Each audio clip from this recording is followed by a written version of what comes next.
I believe that the president has learned from this case. What do you believe the president has learned? The president has been impeached. That's a pretty big lesson. I believe that he will be much more cautious in the future. Well, when a lot of us heard that, we thought, what is that senator thinking? Apparently, she didn't even know. Why do you have that feeling that he has changed, that he learned a lesson? Well, I may not be correct on that. It's more aspirational on my part. Here's a thought. Perhaps I'll write her a letter to inquire about her thought processes. If you could please bring me a pen and pad, Hank. Why, thank you. Here we go. Dear Susan Collins, hey, girl. I know you're concerned. I mean, you're always concerned, aren't you?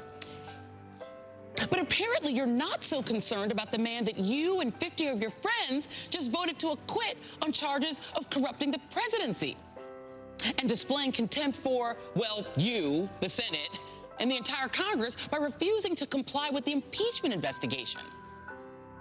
You're not so concerned that you would dare to vote guilty. And that's why I'm writing to you, Senator. The rest of your colleagues, well, we knew that they would be falling all over themselves to take the knee to King Donald Trump, Game of Thrones style. But you are the one who's built your brand on pretending that you're open to bucking your party. You are the one who suggests that maybe this time you'll be reasonable. You are the one who says you're concerned. And yet, once again, those concerns have amounted to nothing. Once again, you have voted to condone the bad behavior of a powerful man. Because Trump is not just any Republican, he's the guy delivering you more Brett Kavanaughs for the Supreme Court. Crying and screaming, strictly optional. Ending women's bodily autonomy, guaranteed. What was amazing, though, Senator Collins, about you and your fellow Republicans' votes to acquit Donald Trump is that senators like you and Lamar Alexander and Marco Rubio actually admitted that you knew he was guilty. Even if everything that the House has alleged is accepted as true, number one, removing the president is not a last resort. We have an election in November, which is a far better and a lot less damaging remedy. He delayed the military and other assistance to Ukraine in order to encourage that investigation. I think he shouldn't have done it. I think it was wrong. Inappropriate was the way I'd say improper, crossing the line. It was wrong for him to ask a foreign country to investigate a political rival. I mean, you all knew that he admitted that he was guilty. Mr. President, what exactly did you hope Zelensky would do about the Bidens after your phone call? Exactly. Well, I would think that if they were honest about it, they'd start a major investigation into the Bidens. And you knew that the House managers proved their case. He has done it before. He will do it again. What are the odds, if left in office, that he will continue trying to cheat? I will tell you, 100%. But you let him off anyway, because at the end of the day, as your Democratic colleague Senator Sherrod Brown said, you were all too scared, too chicken, too cowardly to stand up to him. I mean, who wouldn't be scared to stand up to this? It was evil, it was corrupt, it was dirty cops. It was leakers and liars. And you have to understand, we first went through Russia.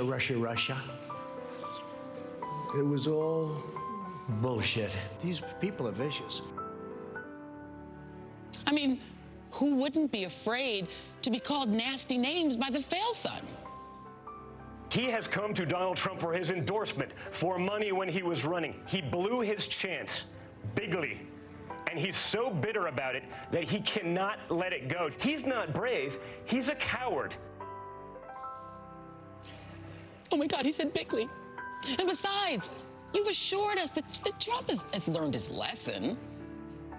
Say hello to the people of Utah and tell them I'm sorry about Mitt Romney. I'm sorry. Okay? Adam Schiff is a vicious, horrible person. Nancy Pelosi is a horrible person. Nadler, I know him much of my life. He's fought me in New York for 25 years. I always beat him. And if I didn't fire James Comey, we would have never found this stuff. Because when I fired that sleazebag, all hell broke out. In my opinion, these are the crookedest, most dishonest, dirtiest people I've ever seen. So that's the person who you, Senator Collins, want to learn the error of his ways? You think he learned the error of his ways? Meanwhile, he's already announcing an enemies list. His Attorney General, William Barr, has seized control of investigations into campaigns canoodling with foreign helpers. And your Senate colleagues apparently have already sicked the Treasury Department on Hunter Biden. And weirdly, unlike with Trump's tax returns, they're complying. Huh. And just Friday, Trump took revenge on Lieutenant Colonel Vindman, the decorated veteran who testified so eloquently against him, kicking him out of the White House. He also fired another key impeachment witness, Gordon Sondland, and he paid $1 million for his job. But I'm not worried, because Senator Collins, you're concerned again. I obviously am not in favor of any kind of retribution against anyone who came forward with evidence. So well done, Senator.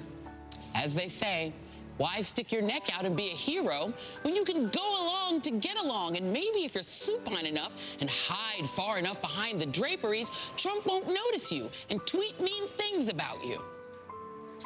I'll just sign off now, Senator, with just a few thoughts from the one Republican senator who apparently displayed the courage of his convictions this week, Senator Mitt Romney. Who knew?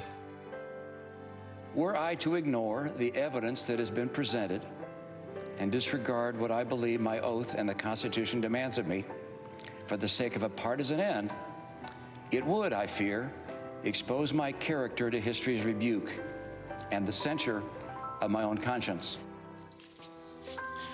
And Senator Collins, I'd also like to leave you with my final thoughts regarding your supreme confidence that the forever impeached, but also new and improved Donald Trump won't rig the November election with his Russian friends.